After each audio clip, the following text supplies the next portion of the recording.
Hey y'all, welcome to another episode of Sass and the Beard. It's just me tonight. Nathan's out sick, so I am here hanging out to talk all kinds of drama.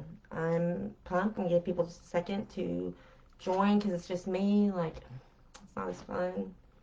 It's always more fun when Nathan's here and we can kind of riff. But I'm here and I'm ready to talk some trash. Let me just check my audio real quick, make sure it's good.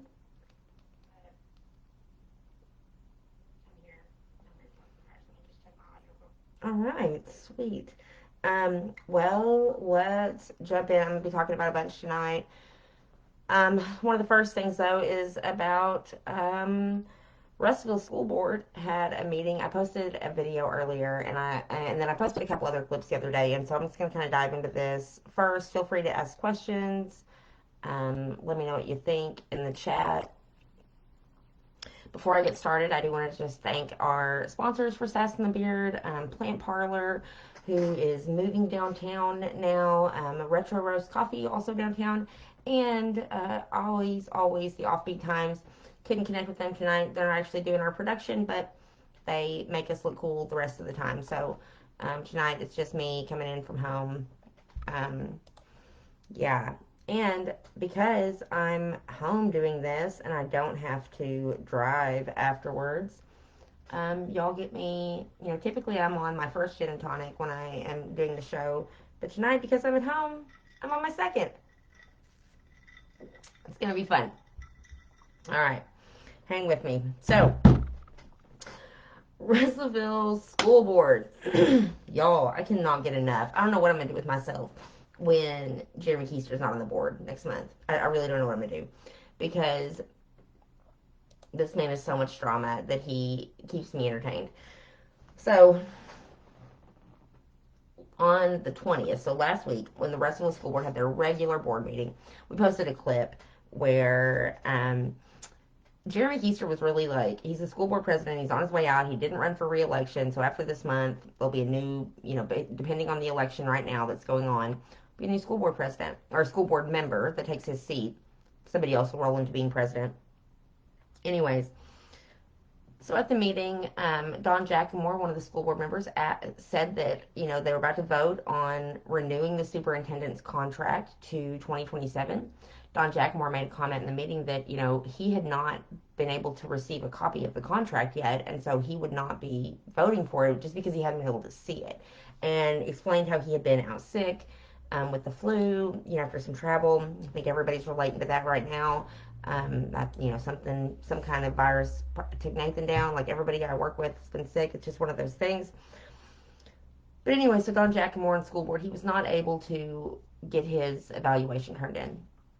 And Jeremy Keister just like really berated him about this. And one of the things he said that really stood out to me, and this just cracked me up, is he said that the reason Don didn't get a copy of the superintendent evaluation is because he didn't turn in his packet and sign saying that he had not shared his packet with anyone.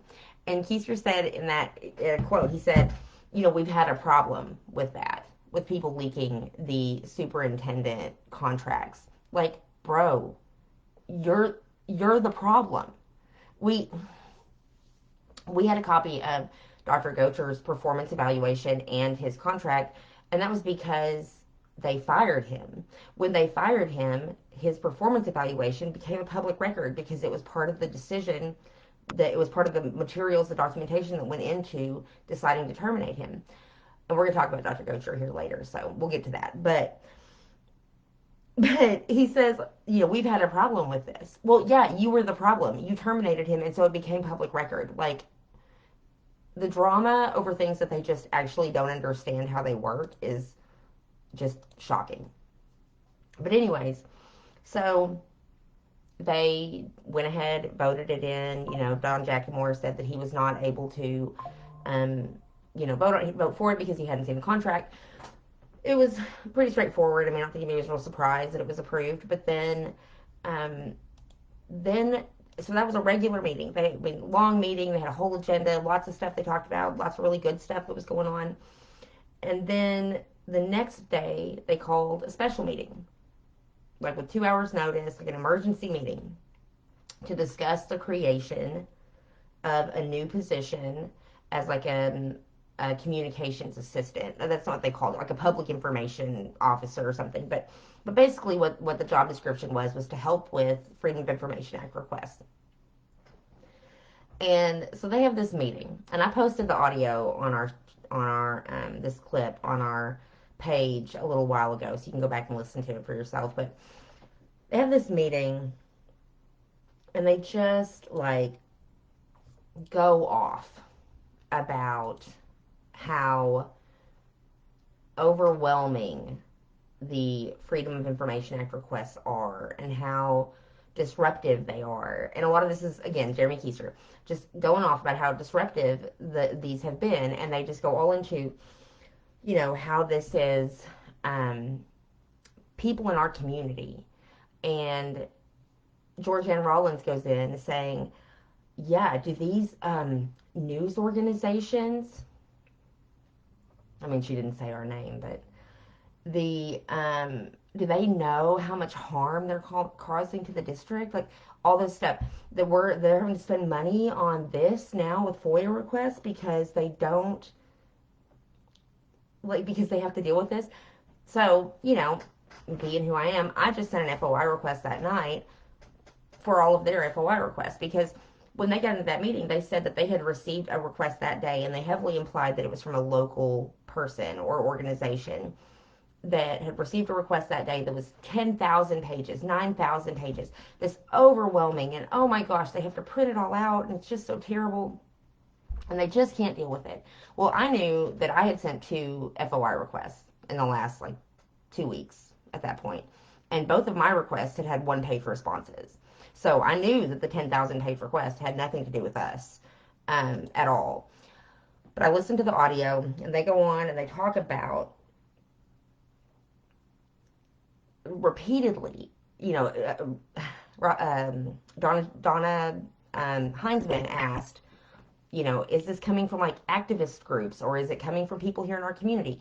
And now what they did, I went back and listened. They didn't go so far as to blatantly lie. They were just really creative in their wording, and they said most of the FOI requests do come from our community. Well, that's true, right? So I FOI'd their last 30 days, and they had like 6 requests, and 5 of them had come from appeared to be local people. 2 of them were mine, and then there were 3 others that were very similar to mine, asking about like employment issues, some with the same person. I'm gonna talk about that later, things like that. um but the one that was for 10,000 pages, the one that was for that day, was from a company out of Florida called Smart Procure, which is, they say, let me see, I have it pulled up here. They say that they are the leading database of government purchase orders in the nation. And they sent in a request asking for all of the purchase orders since 2018. Well, it would make sense that is a huge request. I mean, that's a huge request, right? That makes sense. Um, but that had nothing to do with our community. That wasn't anybody local. That's a company. That's a corporation that's gonna profit off of this. And the thing with the Freedom of Information Act is, in a situation like that, there are provisions in the law that you can charge the requester the cost of creating this document. So you can charge them the actual printing cost if you have to print documents on paper. And if it's an unusually large request like this, you can ask, you can require them to pay someone, like a special, paid person, to come in and do this on like a temporary basis, to make copies, handle the whole thing. I put in a lot of FOI requests, and sometimes I put them in too broad. Pretty much everywhere else, the attorney for the county or the city or the school or whatever will call me up and say, hey, this is a really big request. There's no way we can get it done in the 3 business days that are required by FOIA unless we either hire some people, and you'll have to pay for that, or we can, narrow the request, or you can give us more time. And they'll give me that option. Usually I'll do a combination of things. I'll narrow the request and I'll give them more time because I'm a private person. I don't want to pay for it. Um, but Russell never does that. They never call me. Like, they never just call me. They always send it to the Friday firm, and then the Friday firm like issues a very official letter with like attorney general opinions about how my request is too broad, and like they make it as hard as humanly possible to work with them. But this meeting really pissed me off because they did all this. They come in here, they bring the board, and they act like that that people in our community who are asking for accountability are harming the district, are beating them up. I mean, Jeremy Keister said they're taking a beating out here. And the request that the example they gave to justify it had nothing to do with our community. It was a bald-faced lie. That part was. Now, they worded it real carefully that yes, most of the requests do come from our community, and there was this one request that's for 10,000 pages. And I don't think they ever like specifically said that request was a community one, but they made sure when somebody asked, they said yes, most of the requests come from our community. So this is an ongoing thing here. Like it just blows my mind. You know, at first I thought maybe some of these school board members were just like too quick to fall in line and not ask enough questions. But now I think they're just being manipulated, to be honest. I mean, this was ridiculous to see this, to listen to this meeting, and then they didn't even act on it. They just talked about it, complained about it, whined about it for like 10 minutes, and then they went on to what they were really there to do, which was to fire an employee who is related to one of the other school board members. And I'm gonna talk about that too. But I I really was just, and I'm sure I take it more personally because of the FOI issue, like of what it is. But it just really was like, are you playing with me right now? That all these FOI requests are public record. Like you're out here lying, and the receipts are so easy to get. But they didn't make it easy though. They like included the attorney and came back and were like, wait, what are you asking for? Like it wasn't clear. So, anyways, that's what's been going on with that. Um, but then what happened after that was they went into executive session to deal with the recommendation to terminate one of the. Okay, so I want to be careful here because I don't want to say the person's name on here if people don't know who it is, but if you're in the school, you probably do know. But because they are just like a private individual, they haven't done anything that like should be pulled out in public. I'm trying to be careful how I talk about it because that's just not our lane really. Um, and the school board did act on the issue in a way that resolves it quickly, so there's no reason for us to really like blast people. Um, but basically, how a termination works in a school district is the superintendent makes a recommendation, and then the school board has a determination, gets to determine like upholding that.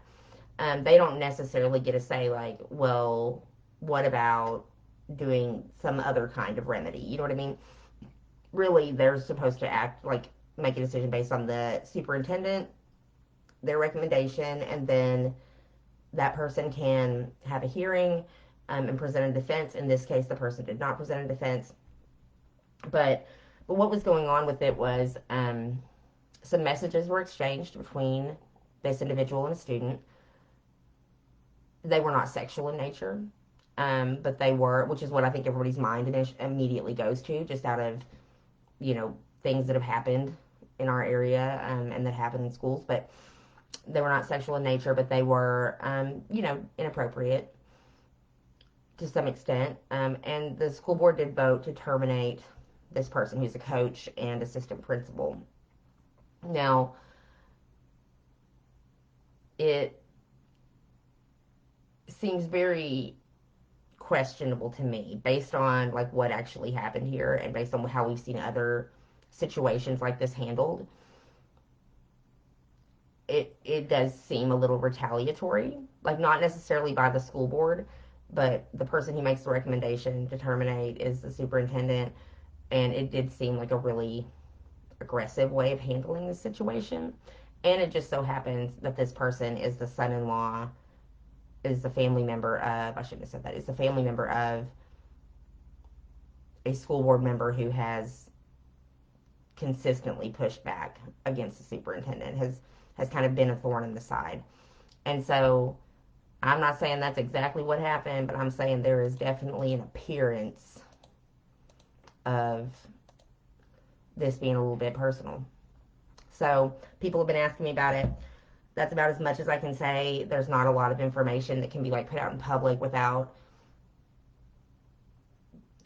being traumatic to the young people involved, the student involved, and we want to be really careful about that. So that's not going to happen. But people have asked us, and yes, they did.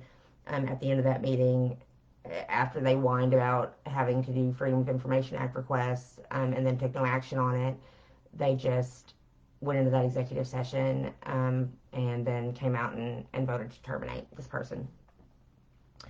And so I, just like with the superintendent, like with Dr. Gocher, when you terminate somebody, it does change some of the access under the Freedom of Information Act to their personnel records. There become like performance reviews, and letters of reprimand, things like that, become a public record. Things that contributed to the termination. Honestly, just my real job has taken over my life, and I haven't had a chance to resubmit my FOI request since he was terminated. I wouldn't have gotten the same access before that. So I will try to do that in the near future. The other thing, y'all feel free to like drop questions, comments, whatever. I'm just at home, and I am enjoying my beverage since I don't have to drive, and y'all can just chat me up. But Gocher, let's talk about Dr. Gocher. So I know everybody's been asking me. Um, we were having our town hall like forum thing with candidates last week, and in the middle of it, we started getting notices that Dr. Gocher had resigned from Darnell as superintendent effective immediately.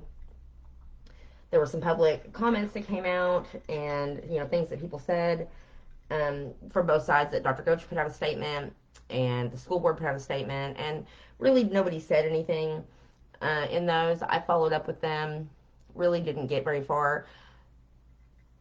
The one thing I do know is that this was not because he had another offer he was going to.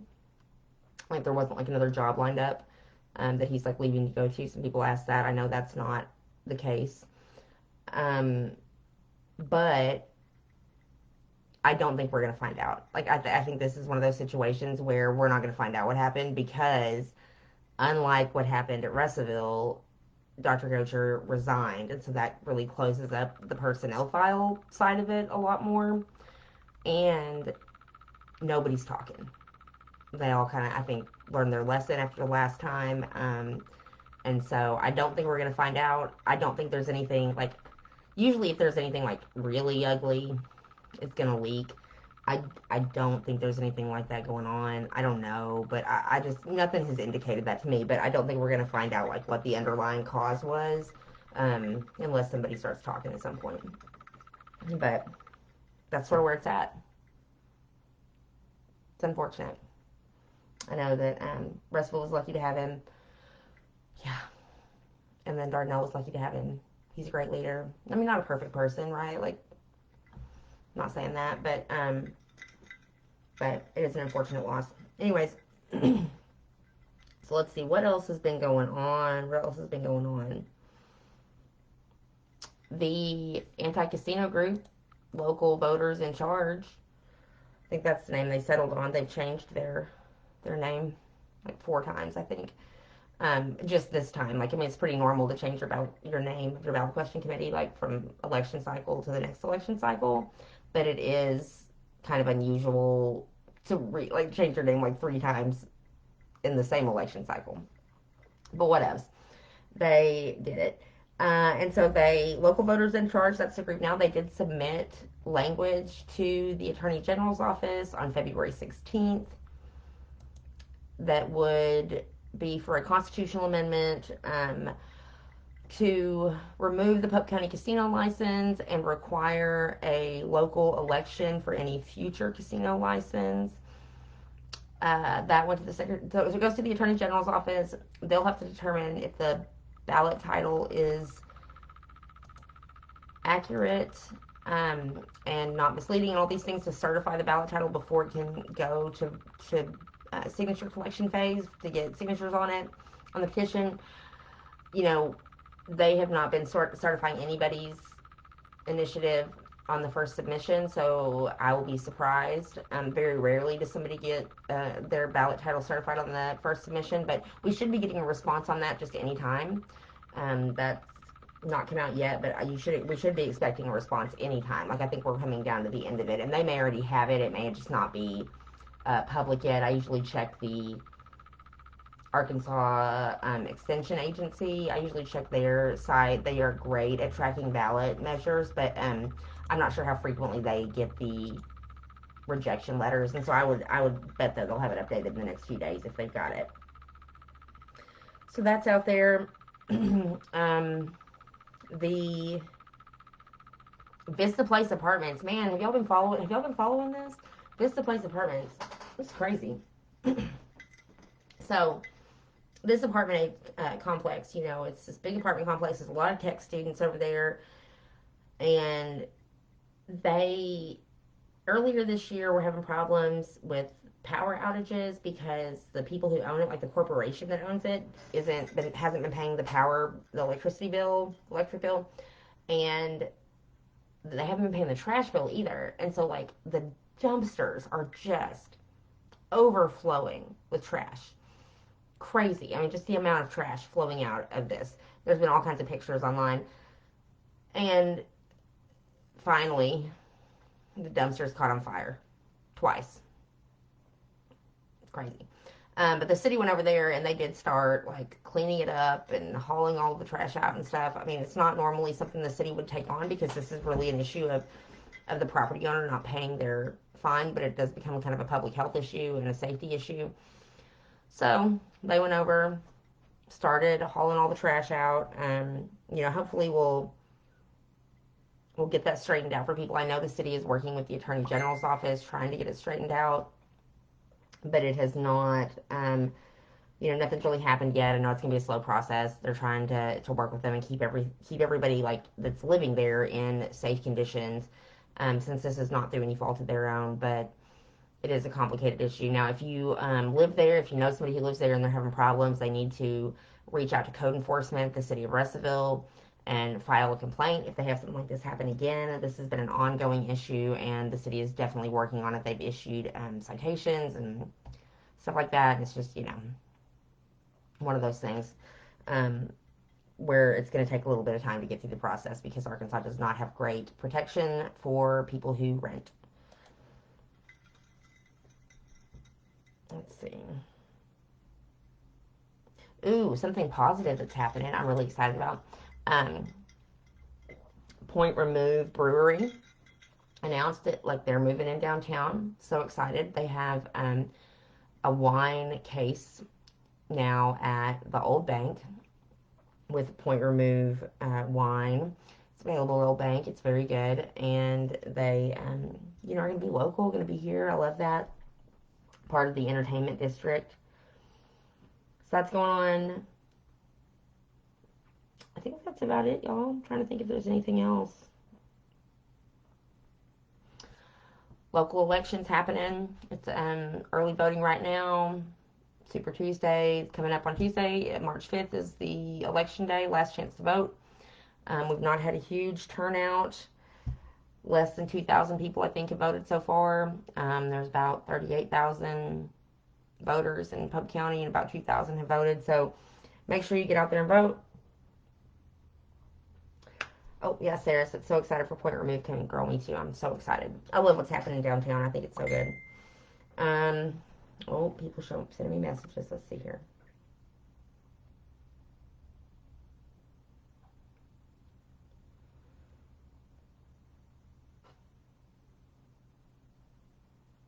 Oh, all right. Can't repeat that one.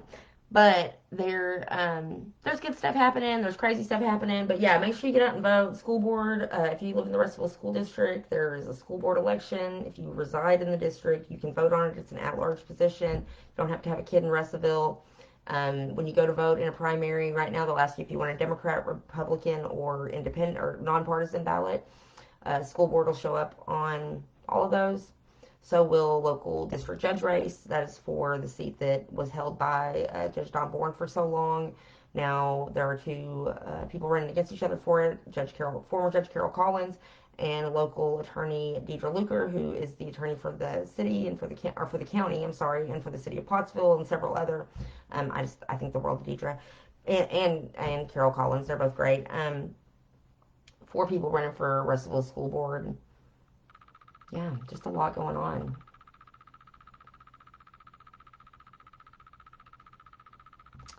All right. Well, if y'all don't have any questions or anything to keep me chit-chatting here, then I'm going to shut it down for the night. Oh, wait. Anything on the Jordan Sowers lawsuit? Oh, okay. Mike, good question. So there was a hearing yesterday on the motion to dismiss Jordan Sowers. So Jordan Sowers is running for Justice of the Peace. She's running for re-election. And her opponent is Joe Pearson, who was a former Justice of the Peace. And there was a lawsuit filed that alleges that she does not reside in her district anymore. We've talked about that previously, but there was a motion to dismiss filed by her attorneys. They had a hearing yesterday and provided some information to the judge. Both sides argued their side of it, and the judge has not issued a ruling yet, so we expect that to come down at some point. And that's just on the motion to dismiss. That's not necessarily on the merits of the case. That's just on the motion to dismiss. So that happened yesterday, but has not, no ruling yet. Alrighty. Well, if there's no other questions, I'm going to go enjoy my gin and tonic and watch the rest of the new drop of Love is Blind, because that's how exciting my personal life is. Alright, y'all have a good night.